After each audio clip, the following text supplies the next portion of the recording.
Hello, I'm Natasha Foreman. Welcome to the Breaking Bread with Natasha podcast, where I share daily devotionals from my namesake blog, so you can listen on demand to spiritual messages inspired by God's love, as expressed in the Bible and other religious texts.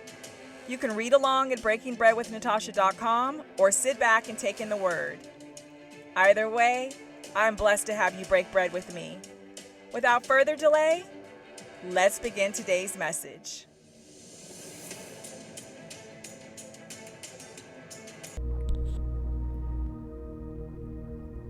Welcome, Breaking Bread family. This is Natasha Foreman. Thank you so much for joining me today. Let's look at the book of Isaiah, chapter 30, line 1. And the translation that I'm reading says, "Woe to the obstinate children, declares the Lord, to those who carry out plans that are not mine, forming an alliance, but not by my spirit, heaping sin upon sin."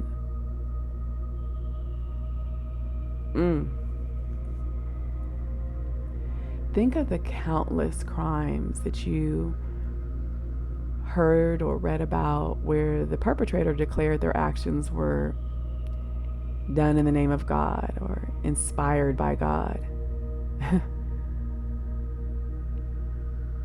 What's the most recent tragedy that you can recall? You probably spent a lot of time watching or listening to the news reports about this heinous crime. Can you recall the first thing you thought about the next day? Did you ask yourself, was it all a bad nightmare? Just to turn on the news or look at the newspaper and be rocked all over again?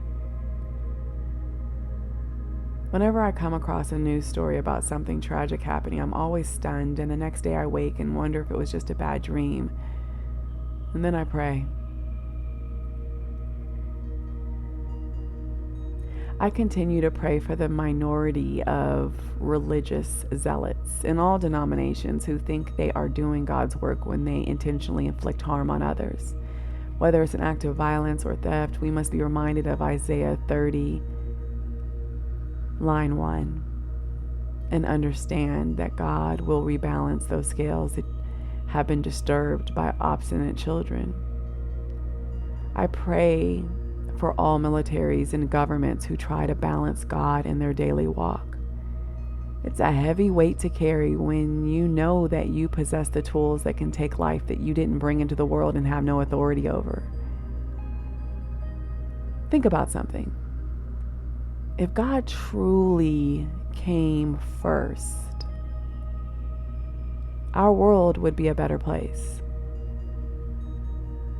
We do know that this world is clouded by chaos and confusion caused by the enemy, but we also know that the enemy has no power or authority over God. The enemy exists because God allows it. And by putting our trust in God, living the lives we're supposed to live, and untangling ourselves from the web of sin, we can celebrate God's victory over this nonsense. Let's never stop praying, believing, knowing, and seeking. Will you join me in a moment of prayer? Great. Father, forgive us for what we know and still do, and forgive us for what we think we know, yet are ignorant. Forgive those who take the power you have given them and use it to harm others. They are so disconnected from you and broken that all they hear and believe are the lies of the enemy. Father, I pray for those who do harm and claim that they were called by you to do so. I know better. It hurts my heart that they would disrespect and disregard you in that way. Heal the hearts of those they harmed directly and indirectly. Help me to love people even when I don't like them. Help me to forgive as you do. Father, I will never stop believing in you and trusting your way. Help me to serve you better. In Jesus' name, I come to you with a grateful and yearning heart. I love you. And with that, family, I pray that you are blessed, that you see and embrace your blessings, and that you're a blessing to others. I love you all. Take care.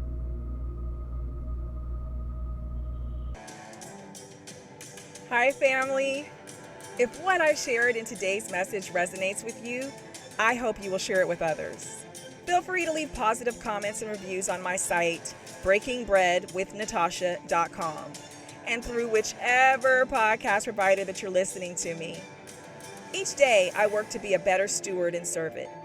I hope you will join me in sharing God's love and truth and rebuking the enemy's lies. Now go out there and make today an awesome day. I love you all.